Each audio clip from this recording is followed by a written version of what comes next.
In just 10 issues, the X-Men have gone from training in a school to fighting the Avengers and discovering a hidden dinosaur land. Here's everything you've missed. So in issue 1, we're introduced to a band of young mutants called the X-Men. Now, these mutants have powers. You've got Angel, who can fly, Beast, who has agility, Iceman, who can create snow and also ice, and you have Scott Summers, Cyclops, who can emit these beams from his eyes. And they are under the tutelage of Professor X, who can read minds and do so much more. And together they are the X-Men, and they have vowed to protect humanity against evil mutants and other threats as well. We are also introduced to Jean Grey, who's new to the school and is our gateway character into this world of the X-Men. She has the power of telekinesis, and she joins the team to round it off. On Jean's first day, she is thrown right into the deep end, as we are also introduced to the main villain, Magneto. Magneto has the power to manipulate magnetic fields and essentially move metal by as well, but he can do so much more than that, as we're going to find out. He plans to take over the world in this issue, as he is wont to do in many of these issues in the first 10 issues. But the X-Men come to the rescue, stop him. He's astonished. He can't believe that this group of youngsters have thwarted him, but they have, and that's pretty much the end of the issue. Ends on a high. Cut to issue 2, and I asked the audience, is this the lamest villain ever? I absolutely hated the Vanisher. His power, almost like teleportation, he just vanishes out of thin air, or into thin air even. He does actually thwart the X-Men at the first attempt, so it just shows you that they're pretty weak to begin with. There's a lot of team building to go on, which they do over the 10 issues, to be fair. There's some shenanigans with the White House and the government, and the government roped the X-Men in to help him because he's holding the White House to ransom. They are more successful in defeating him the second time around, thanks to Professor Xavier, who actually essentially mind wipes the Vanisher to forget who he is. And that's the end of his reign of terror. In issue 3, we're introduced to the Blob. This was crazy. So really poor recruitment skills from Scott, who basically tells him he's coming with him to the X-Men, attacks him. Eventually, when he does refuse to join, Professor X's answer to this is to wipe his mind as well as what he did to the Vanisher. This doesn't go down well, of course, and Bob kicks up a right stink about it, and there's a huge fight, and Professor X is eventually successful in wiping his memory of the incident. There was some debate about whether this was ethically the right thing to do or not. Interested to get everyone's view, so do comment below. But that was a very interesting take on what a hero should be doing. Issue 4, and we're introduced to the Brotherhood of Evil Mutants. Fantastic issue. So Magneto's back. This time he's got Mastermind, Toad, Scarlet Witch, and Quicksilver in tow. And together they are the Brotherhood of Evil Mutants. And they're looking to take over the world, one nation at a time. They take over Santa Marco, where Magneto becomes ruler. The X-Men aren't having any of this and hunt them down. And there's an almighty brawl, and it's a bit of a stalemate until Magneto reveals that there's a nuclear bomb. Quicksilver's actually the one to disarm that, but not before Professor X is dealt a devastating injury. His powers are deadened. He can no longer read minds. Cliffhanger. On to issue 5, the Brotherhood return. This time, they're on Asteroid M in its first appearance. They have resolved to hunt down the X-Men. They're taking the fight back to them. Mastermind is unsuccessful in finding the mansion, but they are able to lure them out with Toad. Now, Toad pretends to be an athlete in trouble, and the X-Men go to help, and it's all turned on its head. There's a huge brawl, and in the mix, Angel is kidnapped and taken back to Asteroid M, where he's promptly tortured. The X-Men make their way up to Asteroid M, save the day, bring Angel back, and it's revealed that Professor X had never lost his powers at all, and he just wanted to see how the guys would get on without him. All well and good, you'd say, until you remember that Angel got tortured while Professor X sat back and essentially did nothing. Issue 6, our first great crossover. We've got Namor, the submariner. Now, both Professor X and Magneto sense his great mutant power and both race to recruit him. They do this through mental projections that both make their way deep down to the sea. Now Namor is a deep sea character. He's very strong. He lives in the sea. Magneto gets to him first and eventually is able to woo him back to an island that Magneto has discovered. But the X-Men, not to be defeated, make their way to the island too.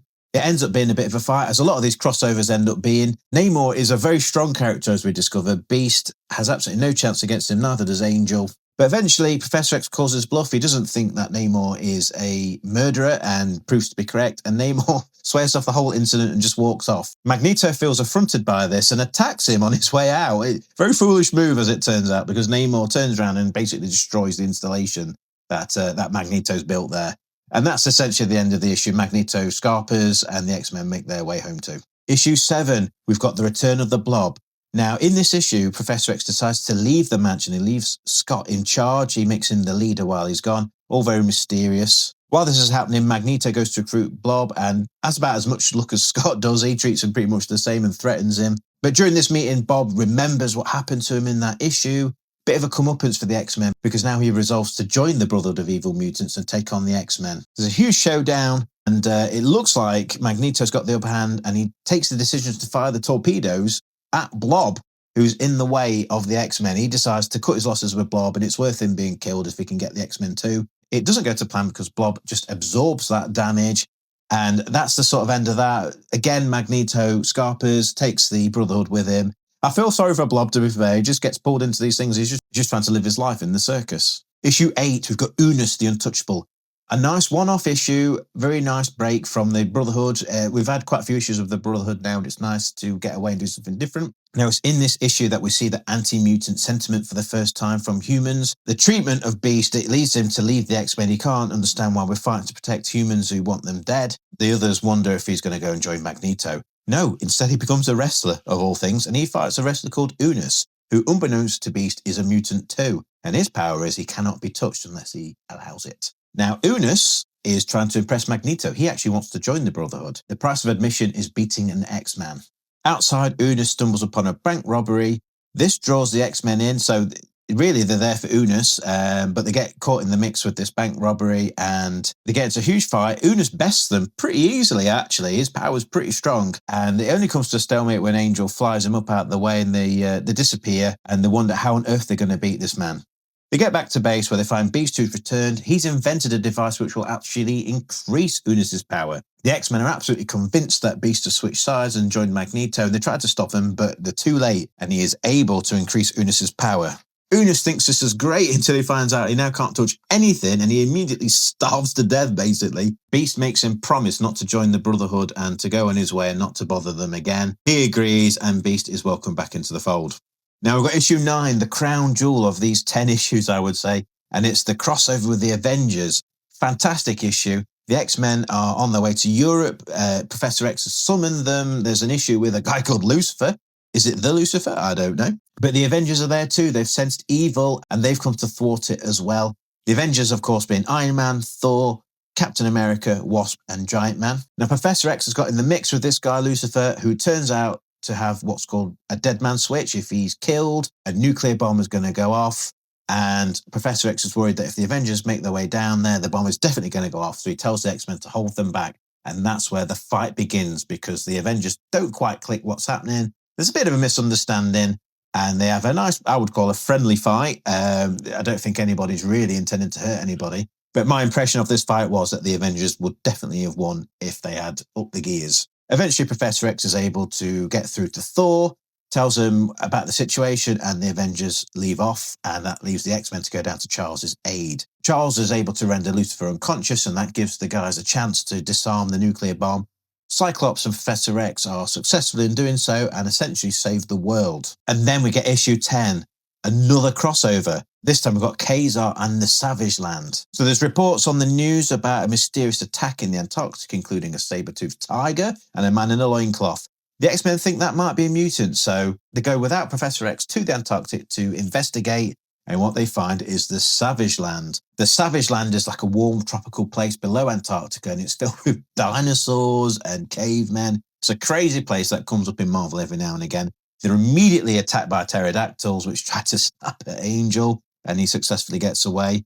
But in amongst all this, we've got the Swamp Men, and they actually abduct Jean Grey. Now, the remaining X-Men bump into a character called Kazar, who's essentially like a Tarzan-type character. He helps them fight off the Swamp Men. And yet again, there's another misunderstanding, as often happens in these issues, and the good guys get into a bit of a scrap. So Kazar holds his own effectively and fights the of them off before they sort of see the error of their ways and decide to team up and rescue Jean Grey and fight the Swamp Men. Now, in amongst all of this, you've got Angel, who's captured too, and it's decided that him and Jean Grey are going to be sacrificed to a T-Rex, of all things. Now, Jean and Angel are able to fight off the T-Rex with their powers, giving the other X-Men just enough time to make the big rescue. The guys are rescued, and Kazar essentially says, look, don't come back, basically. You up there, me down here. So that's been the first 10 issues. What did you think? We've got a good mix of good crossovers there, some good world building. We've got Magneto, who's established as the main threat straight away and has been very successful in being so for the next 60 years. And I think these first 10 issues are a fantastic building block. And it's not a surprise as to why this comic has endured so well. We've got multiple TV shows, we've got movies, and of course, hundreds and hundreds and hundreds of comic books. One of the most successful comic franchises of all time. So that's been the first 10 issues. We're going to go and do the next 10 now. I might even throw in some other comics like Spider-Man. Let me know what you think, if that's something you're interested in or not. And please remember to like and subscribe if you want to follow the content here, and I'll see you on the next video.